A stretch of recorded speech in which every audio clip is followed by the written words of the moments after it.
As the President will discuss in further detail in the days ahead, the United States Space Force will strengthen our security, it will ensure our prosperity, and it will also carry American ideals into the boundless expanse of space. While other nations increasingly possess the capability to operate in space, not all of them share our commitment to freedom, private property. Yeah, things are happening. Lights are happening. So as we continue to carry American leadership in space, particle wave duality is in motion. so also they say will we we come from the carry stars. America's We're made of commitment stardust. to freedom. True. Into this Facts. new Facts, dude. We're made of stardust. We're opening this. We came from the stars and we'll facts. go back to the stars. Yeah, hopefully we're starting this episode now with the Mike Pence clip having just happened. Yeah. So everybody's in a very introspective, interstellar mood right now. One of the best theme songs of all time. Yes, for people who have not been as cultured as some of us, that is the Halo theme song, which is, agreed, probably, I think it's top 3 theme songs in video games in my mind. And layered on top of one of the best speeches of all time, a rousing speech to seek freedom. That is the topic for today's podcast is how to extend freedom, not just from the American borders, but from the Earth's borders into space. The universe's borders. You know, we're not stopping. This manifest destiny concept has been revived, and it's going to get pushed out to the limits of the heavens. Klingons, come at me. Oh, yeah. Before we go into the topic, though, we do have just a few, just tidbits to just to clean up, to get through. First, of course, is we have to be regimented about this. The keto/diet experimentation that you've been upon. How's it going? Let's see here. So, I mean, the diet stuff has been going. Yeah. You know what? I've cheated almost every single day since the last cast, so it's not going super well. Well, you know what? There's a kernel in there, though, of self-honesty. We'll all applaud that. We can all applaud That's true. that. It's true. It's important to be honest with yourself and with others to seek truth. But yeah, man, no, I did lose about 5-6 pounds.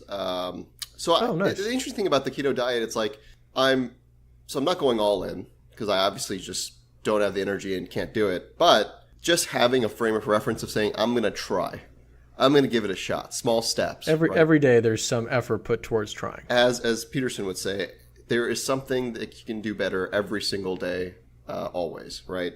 And I'm thinking the keto diet and just thinking about it is putting me in a frame of mind where, yeah, I'm going to eat slightly healthier every single day. And maybe there'll be a point in time in a month or two where I'm actually always eating healthy. At least that's the hope. I think that's a very practical way of going about it. That's kind of how I've been thinking about improving my diet as well. It's like, I think the big thing is like, hey, can I start by cutting out, needless food like, chips and things like that. Some days are successful, some days are not. And at minimum, can I say like, can I try to reduce, the carb heavy meals, for instance, from 2 per day to 1 per day or something like that, right? Yeah. So it's like you have some metric for success. You start small, right? And then you start to move up the gradations of like sort of discipline, right? The problem though is that chicken biryani, dude. Chicken biryani. That's a dangerous combination because it's too good. You've got chicken that's well seasoned and probably well buttered. Oh yeah. And then it's mixed in with rice. It's like that is like a bomb of probably it's like an explosion to any dietary plan, I think. You don't even don't describe it, man. You're gonna make me order some chicken biryani right now, dude. Talking about this butter, talking about this chicken, talking about that spice. Whew. All right, we'll leave it. We won't touch it. We got important work for mankind to talk about here today. We can't derail this. Very true. We got to do the introduction to what episode number is this? Yeah, I forgot. That was my mistake. I believe this is episode 21. 21? Yes, I believe so. If it's episode 22, I'm sorry. It's one of those two. And yeah, I forgot the introduction. So I was so taken by that intro by Vice President Pence. My name is Akshay. I am one half of your host, joined as always by Manik. Hello. Hello. You've heard our intimate dark secrets about dieting and the universe, so I don't know what else there is to introduce. Yeah, there really isn't much there. Nothing else to go into. So we're going to talk today about, we'll just get right into it, Space Force. Yes. It's been a couple of weeks since the announcement, and we thought it merited an actual, kind of centerpiece topic on the show to actually go into the motivations behind Space Force, because I feel like, at this point it's just a meme, it's just a joke. Yeah. But that was a real announcement that was made. Oh, yeah. Yeah, I mean, and double down by the administration with Pence with this KFC speech. double down. And it's like, initially, I think I was reading one quote when Trump originally announced it, and he's like, the possibilities could be infinite. It could be infinity. It could be. It could be, dude. Infinite. It could be. He repeated it like multiple times, like infinity, infinite. It's like, wow, what are you trying to convey here, man? Like, As if he was grasping the notion of infinity for the as first. he was saying it. It's like, wow, what would happen? I mean, honestly, I was in the camp for a while, and I think I still am in the camp after reading some of the material he shared. But I was initially in the camp of this is laughable. This is laughably absurd, and this is just another moment of the delusion of Trump. Like, I don't know what he's trying to do, like stir up a nationalistic identity by starting another branch of the military. There's already talk that in 2020 he was going to have a tagline like exploring the unknown or like going to Mars, and to commemorate him pushing for the Space Force. And the images in my mind when I heard the first announcement when he was talking about it, I'm like, yo, are we making some stormtroopers, dude? Like, we gonna make some, maybe where the Jedi at though? You can't have stormtroopers with no Jedi. But that all has to start. That all has to start, right? yeah, exactly. Yeah, so the cloning's going on somewhere. I don't know. Somewhere, midichlorians. Yeah, and that was my initial take. I was crafting these images of we're literally going to have some stormtroopers. I was counting images of space troopers. That movie, I think that was the movie. What was that movie called? Space Troopers? Super Troopers? No, not Super Troopers. No. Was it? It might be Space Troopers. One of those movies. One of those. You got people in space fighting aliens. That's what came in my mind. And clearly, once digging deeper, that wasn't the case. But you know what? I still feel like, Trump put this concept into the ether. And I think in his mind, he shared a very same visual that I did when I initially heard it. And I think everyone else is looking at this and like rationalizing the idea to say, oh, no, actually, this makes a whole lot of sense. We need to reduce the bureaucracy, and the military and a separate Space Force makes a ton of sense, and there's a lot of distinct responsibilities the Space Force will have. This is actually a brilliant idea, and the time is right. It's a well-developed area and theater of war.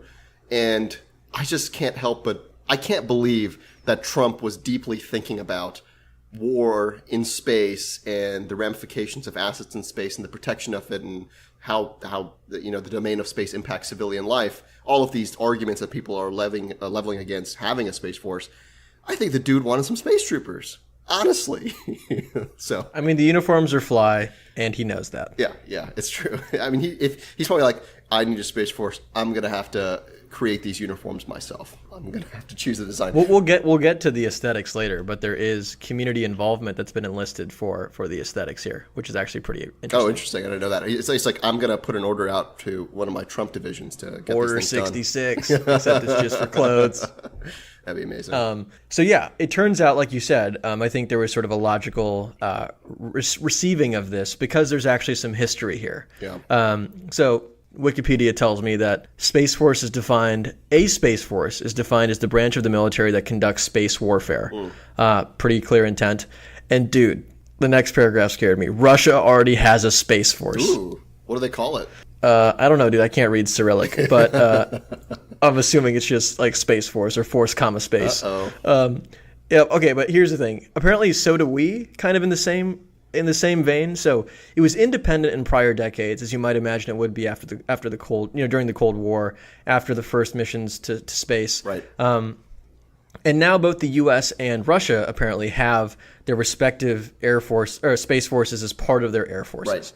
Right. So in the U.S., this construct is known as Space Command, which is a baller name, in the U.S. Air Force. And it's responsible for the things you might expect, right? So it's like launching satellites, pertaining to weather, warnings, missile intelligence operations, because I guess missiles can pierce into the realm of space. They have a cool motto for the U.S. Space Command, which is Guardians of the High Frontier. Wow. They stole that shit from Guardians of the Galaxy. That is some Halo shit. Those guys play Halo. Yeah, for sure. Those guys are playing Halo 2, twin MGS or SMGs. They were doing that. Yeah, for sure. But they also have another line. Again, just reading the intro in Wikipedia was blowing my mind. They do space intelligence analysis. What does that mean? What are they? Space. No, let's unpack that. So Intel is like, Intel operations, but in space. So, there's the boring version of that, which is like, oh, there are other satellite operation, other countries. But I'm thinking aliens, dude. That's what I hope. Thinking extraterrestrial intelligence analysis. That's what intelligence means, right? Intelligent life. 100%. ET. You know what's funny, though? It's funny to hear that Russia has a space force. I wonder if part of the calculus from Trump, always trying to one-up or be like Putin was, Putin's got a Unclear space which. force. I need a space force. And that was the extent of the logical deduction and reasoning. Yeah, maybe that might have been part of it. And so, this has been the case for a while, right? We've had Space Command. It does these things. Yep. And apparently there's been what was interesting to hear is there's been bipartisan support and pushback for a Space Force. So people on both sides of the aisle, Democrat and Republican, have said have made the arguments you were kind of alluding to, which is hey, this should not be tied up in the Air Force anymore. Right. There was a time when it made sense for the Air Force to be part of the Army. And it was preposterous to think there would be a standalone Air Force branch of the military. Obviously, nobody thinks that nowadays. And the time has come. It's space. Not only is space a thing that we have been in for about 50, 60 years at this point, but if you think just about satellites and commercial applications of what is actually happening in space, it extends now to most consumer applications, right? Everything that uses GPS, right. Your phones, right. You're using Tinder, man. You're using whatever other apps you're using Uber or Lyft. That's all using satellites that are put in space and under the jurisdiction to some degree of the country that's putting them up there. Right? Even though they're commercial satellites, it's the military is still involved, government's still involved, right? So it's a strong argument for the Space Force if it will increase the chances that I can consistently swipe right, or other people can swipe right on me. I think that was the lobbying. That was the lobbying vector that got through. Yeah, it was oh man, what if Putin and others have shown that they are willing to try misinformation campaigns in certain ways. Imagine if they went through space satellites and started to affect what you were swiping right on, dude. Right. Well, that's the height of cyber warfare right there. Yeah, that's cyber warfare. Destabilization of a country by setting people up with the wrong matches. Damn, dude. Is that a conspiracy? Where's Alex Jones at? He's been banned from every platform, so we have to be the voice in his stead. I know. All right. Again, Alex Jones listeners, if you're listening, like and subscribe. Everybody else, we don't endorse that necessarily. Yeah. Unnecessarily. Is there any visibility into which country has the most satellites? I'm assuming it's just the U.S., but is there a gradient in terms of China putting up a lot of satellites out there, and it might mean that, hey, if we want to really own this domain long term, a Space Force might be necessary? I don't have any data, but I'm going to assume you're right. I'm going to assume that China's putting a lot of stuff into space. Yeah. Sadly, Wikipedia didn't have all the data we needed. I think some people from China might have been up there editing Wikipedia before they knew that the index could get to those facts, dude. Exactly. But what's your take on it? So, do you think it's a good idea, or where do you stand? So here, let me walk through a little bit of what happened, then I'll get to my I think sort of middling position on it, right? So when President Trump opened up. I love this opening when he was making the announcement. And again, this was going through Congress back and forth, getting ping-ponged around. So sure. I think one correction here to make is that it actually was a 2017, again, bipartisan push, and I think he just decided to pick it up. So it isn't like it came from nowhere and just hit his administration. It was actually going through the annals of Congress, right? So I think he just picked it up. He's like, cool. It's we're doing a tremendous amount of work in space. I said, maybe we need a new force. We'll call it the Space Force. And, of course, that name had been decided, I think, beforehand. But he was I think we'll call it the Space Force. And so he started championing it in early 2018. And so Pence, Vice President Pence, as you saw, the clip that we played at the opening, it goes on to say it'll exist in 2020. But the problem is it's an $8 billion budget over 5 years. And to put that in comparison, NASA's $20 billion. The Air Force is $170 billion. Yeah. So what is $8 billion going to, people wonder then, if you're really a space advocate like we both are in this cast, is splitting it out into its own agency that's underfunded, its own branch, going to be net good for swiping right, for aliens, for all the stuff we care about? Well, I think it's the other thing is that, like, NASA's defined mission is more in the domain of exploration, right, and actual research and basic research. And it's actually nice to see that NASA is at $20 billion. I mean, it's the delta between NASA and the Air Force 172.20 is pretty astonishing. But I'd agree. I mean, I think that $8 billion could go straight to NASA and probably be far more effective to, like, actually improving the things we care about nowadays. $8 billion is probably just enough for them to actually restructure the bureaucracy and, just start. It's probably exactly. So it's like, I guess, do you think those, should NASA be distinct from Space Force? Do you think? NASA's kind of like the Star Trek, good, doing experiments, doing science, like Discovery as the core mission. Yeah. Space Force is like the Halo Space Marines kind of thing. Yeah. But it's like, I do wonder, could you just put those things together and make a Reese's cup of goodness, or chocolate and peanut butter together? I don't know. If we're going to pull the trigger on Space Force, I actually have the inclination to keep them separate because, I conceptualize NASA as this is a group of, top tier, high caliber scientists deeply interested in the exploration of space and its impact on, humans and the survival of humans as a species. So a lot of more aeronautics and aerospace research and, finding ways for that research to trickle down to our normal day-to-day life. And I think it appeals to that core group of, scientists interested in space. And I'm conceptualizing Space Force more as more of a protective entity where as we continue to explore in space or as space becomes a more, a theater with far more valuable assets, more ability for people to intervene, and it's more of a geopolitical concern, then we need a distinct military complex out in space to protect things and actually conduct warfare if needed.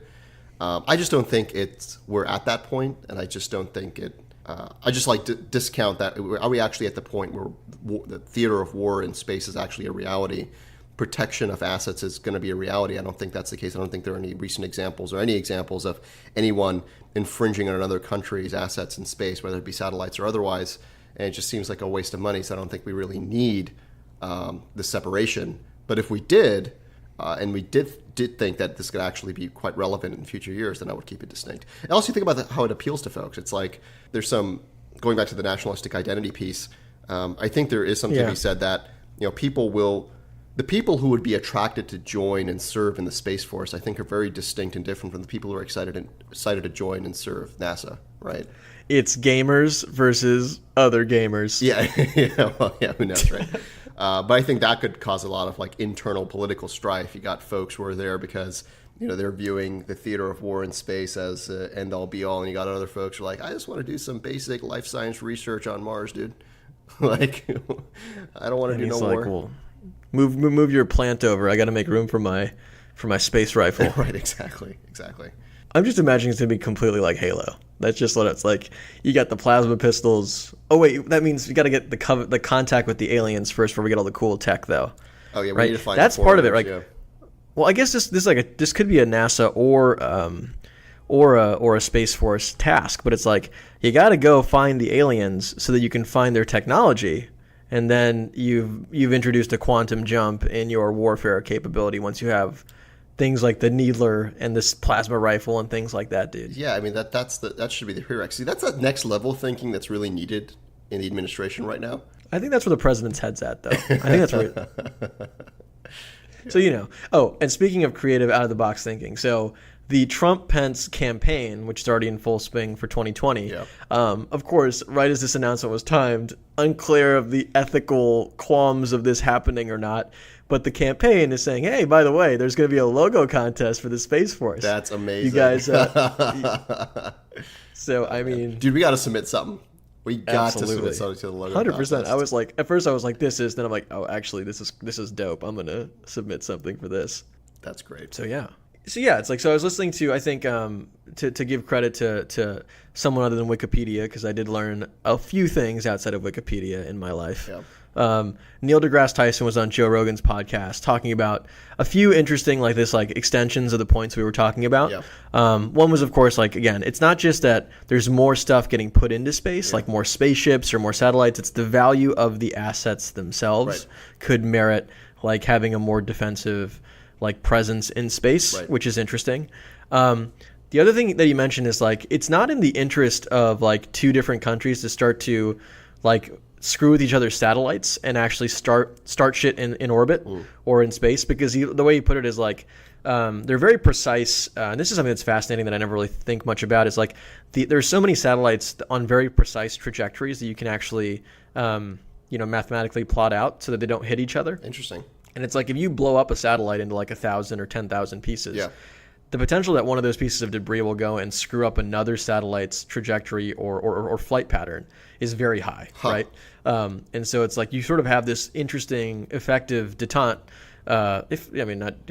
Not just for that reason, but it's like, hey, if you blow up my satellite, like who knows what's going to happen to that debris, dude? It's going to be all over the atmosphere, like circling around in chaotic patterns. Right. So And that's another thing. Actually, speaking of a throwback to Outer Space Treaty, it was interesting to see that. Yeah. The Outer Space Treaty that we talked about many Episode many 4, casts episode ago. 5. Yeah.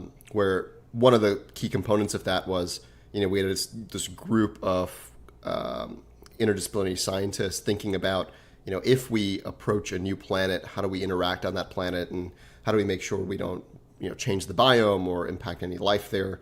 But it also extended to the militarization of space, where there's a rule to forbid weapons of mass destruction in space based on the Outer Space Treaty. And I mean, if Trump has his way, I think for sure they're going to be nukes with the Space Force out in space. So that Outer Space Treaty is going to have to be changed. Yeah, I think like that was another point that was made on the Neil deGrasse Tyson Joe Rogan podcast. Was it is like it's there's like warfare between bodies in space is one thing, but actually trying to go from space to Earth is actually quite complex because of like it's like it's like a big physics problem, right? It's like you're dropping this thing, it has this flight pattern, this interaction with gravity, this drift as the Earth is rotating, as opposed to like an intercontinental ballistic missile, which can go anywhere in the world in about 45 minutes or less, and can do the deed. So it's like you wonder like what will be the catalyst for people actually starting to develop space to space kind of warfare, like ships designed to attack other ships and stuff. Right. Because like you said, the Outer Space Treaty that was signed back in 1967, which is very like forward looking, like it feels very kumbaya now. Right. But like one of the things it says is like you can only have defensive stuff in space, like no like heavy machinery or heavy weapons meant to just like cause harm to other things proactively. But that does feel like a loophole, right? It's like what's defensive, right? If we all start hanging out in space, suddenly I might need this giant gun just to make sure that I'm safe. Yeah. All my stuff's safe. Yeah. I was just defending myself. I didn't mean to kill you. Right, and I feel like it's like if we read Wikipedia or whatever the equivalent of Wikipedia is in like the year like 2200, it's going to be like everybody used this loophole to catalyze massive investment in weapons in space. Right. And it's all still technically for defensive reasons. Yeah, and the other thing though we didn't really talk much about was so it seems like I'm trying to get like where you currently stand. So you feel that one, ideally, the budget should be reallocated to NASA, and NASA should take on some of this burden. Is that fair? I think I could actually. So I think that that's one way to go, but I actually kind of like the idea of there being an independent space force. Yeah. I think like it provides a gravity well of attention for people who are interested in space. Like I feel like not the laws of not the law of big numbers, but it's like just the law of 2 versus 1. Yeah. It's like it's not just NASA's the only space thing. It's like there's actually an independent branch of the military devoted to this. Like again, like what that branch ends up doing could be questionable depending on like what if there's actually need for it to be like very proactive in pushing into the theater of space. Right. But I feel like it does catalyze a new type of investment and interest in space, which is very cool. I guess for me, it's the issue I have with a lot of this is it's kind of emblematic of how the administration thinks about priorities. So, from a gut take, it looks like Pence is actually treating this as a major priority for him, right? Like he is talking about this publicly multiple times a week. He had that long presser we're gonna use as the intro track, and they're using this already as a staple for their 2020 campaign. And the Pentagon has verbally stated that this is a top priority for them as well. And I think my big issue with the entire concept is this really where we need to be focusing our attention right now? It's I get that the dollars in question aren't tremendous, but I think it's when in the back of my mind it's like, when is the U.S. the public going to push back on the administration to reevaluate all of our defense spending, which has gone unchecked for years, incredibly bloated, probably the most bloated bureaucracy in the world.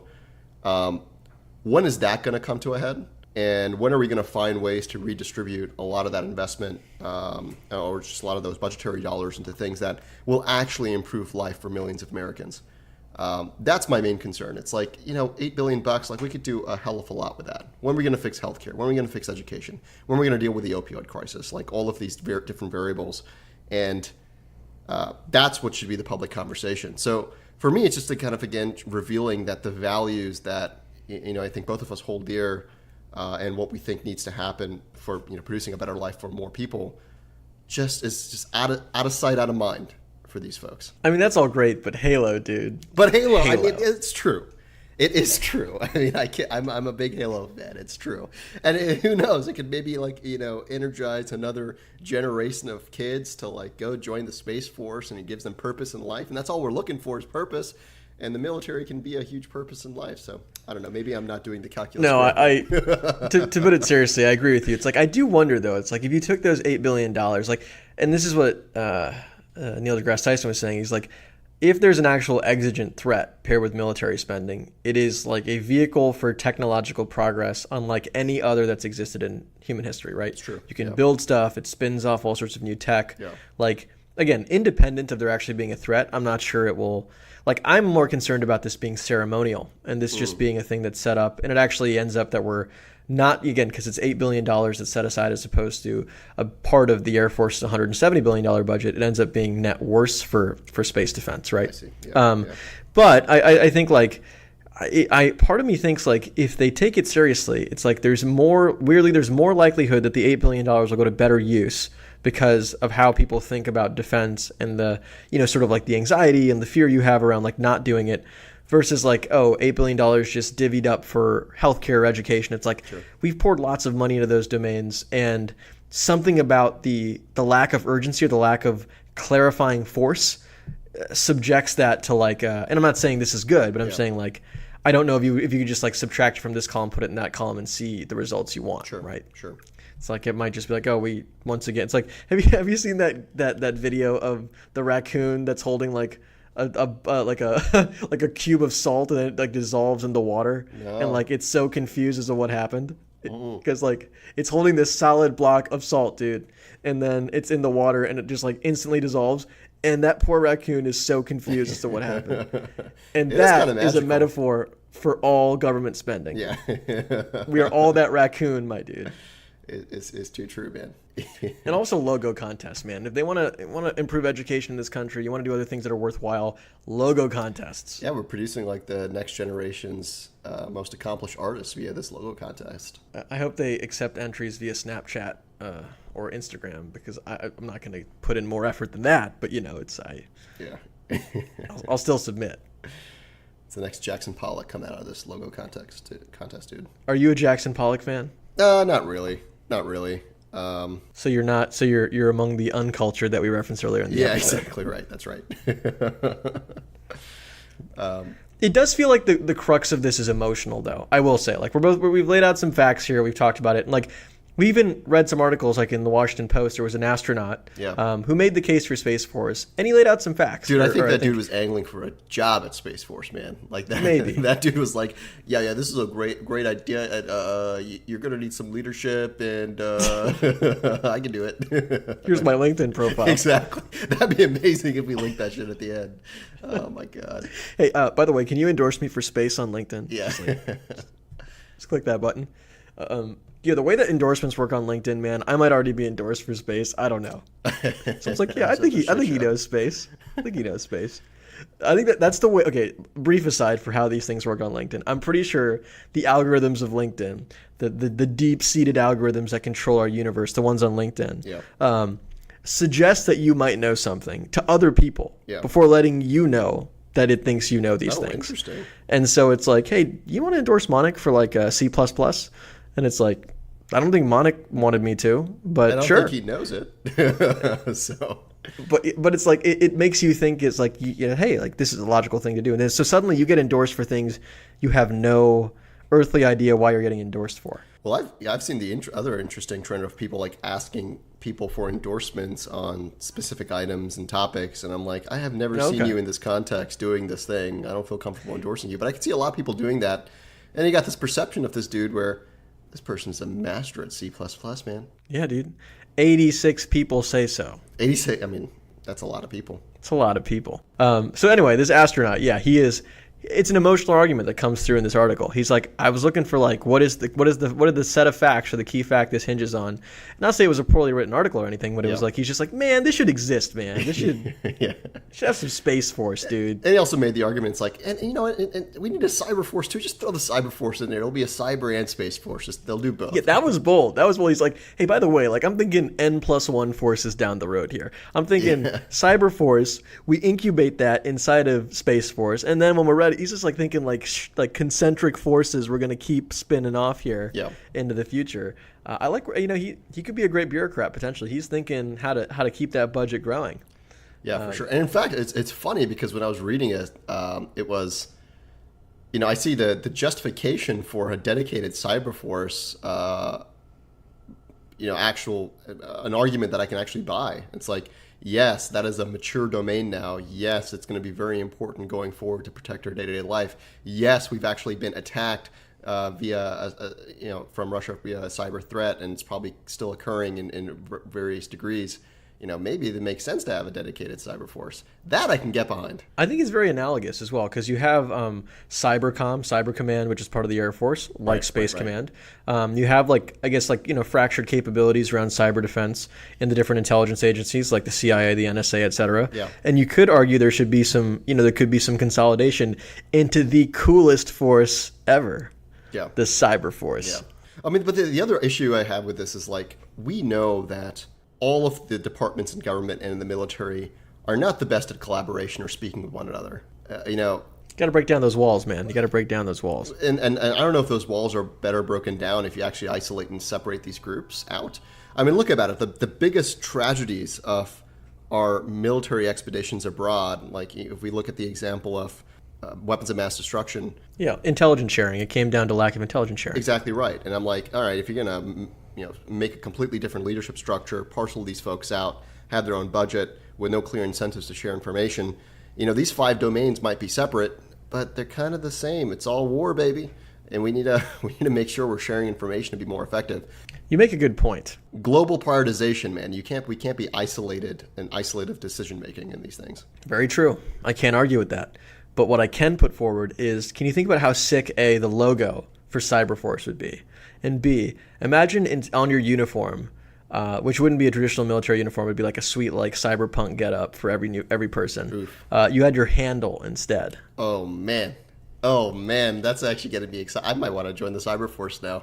It's like, hey, it's like 87 people endorsed me for this on LinkedIn, dude, and they put you to the test, and it's like those typing things where you just type super fast and it does the hacking simulation. For the typing, it's like you're not actually typing any code, but it looks like you are. Dude, that'd be amazing. It's all about the style.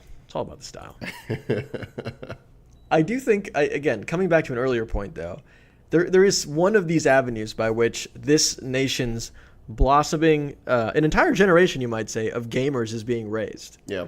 And if they're called upon to defend their country, let's be honest, the physical domain is not going to be the domain that they're going to be the most useful in, most likely. Well, so you got to think about what is the on-ramp there for these people into national defense. We see some reverberations of that right now in drone piloting, right? Like where you have people with tremendous hand-eye coordination, and some of them have like a gaming background and are using drones. And there's actually this goofy clip in the new Arrested Development where Buster... Fiction on Buster is this really well-studied intellectual mama's boy in Arrested Development.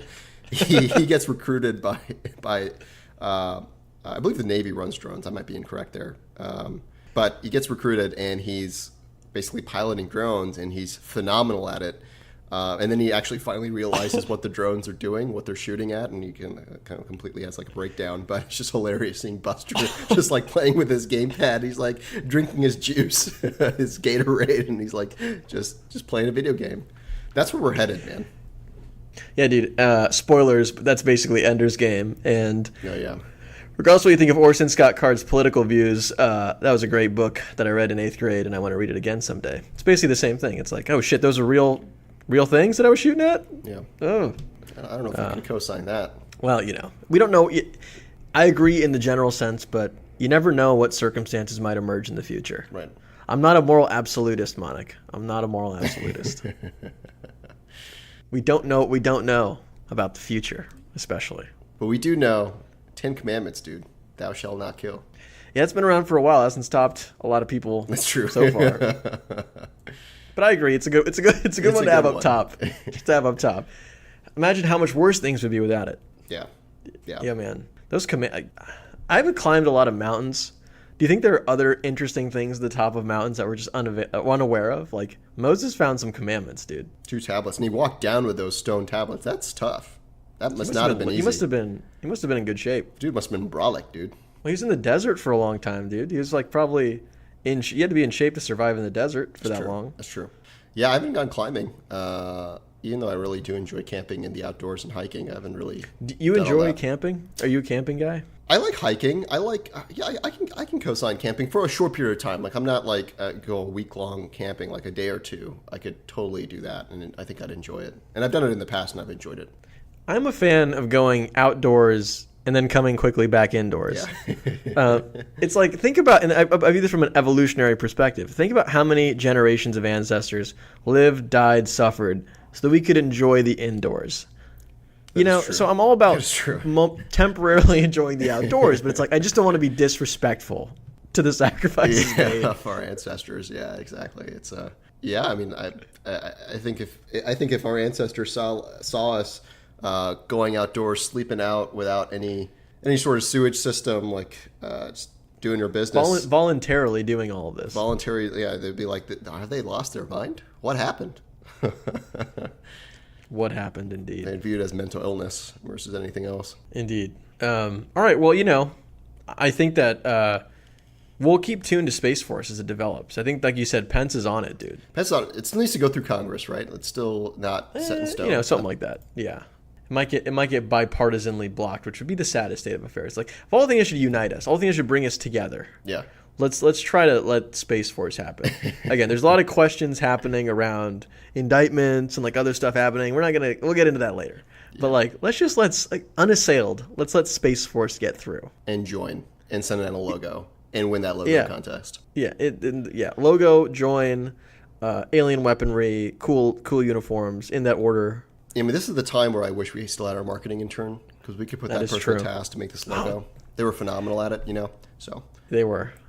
He just passed, he was at 1 million views. Now he's at 10 million views on YouTube. God damn. Still not jealous or anything, but, it's just he's doing okay. He probably would have, who knows how the future could have turned out for him if he'd stuck around, but it's good to know he's doing okay. Yeah. Right. Yeah, exactly. And I mean, we got 100 views. 10 million versus 100, just a couple of zeros, and zeros don't really account for much. So 0, 0, 0. You add as many as you want. It's still zero. It's still zero, dude. All right, man. All right, well, cool. I think this is a short and tight episode, right? This is we just want to get the news update out there. Let people know there's more than just a joke at play here with space. Space is no joke. You can tell your friends that one. As we open the cast, man, space is no joke. That's where we came from and where we will return. Space is no joke. It goes coast to coast and beyond. Bars. Bars. As the President will discuss in further detail in the days ahead, the United States Space Force will strengthen our security. It will ensure our prosperity. And it will also carry American ideals into the boundless expanse of space. While other nations increasingly possess the capability to operate in space, not all of them share our commitment to freedom, private property, and the rule of law. So as we continue to carry American leadership in space, so also will we carry America's commitment to freedom into this new frontier.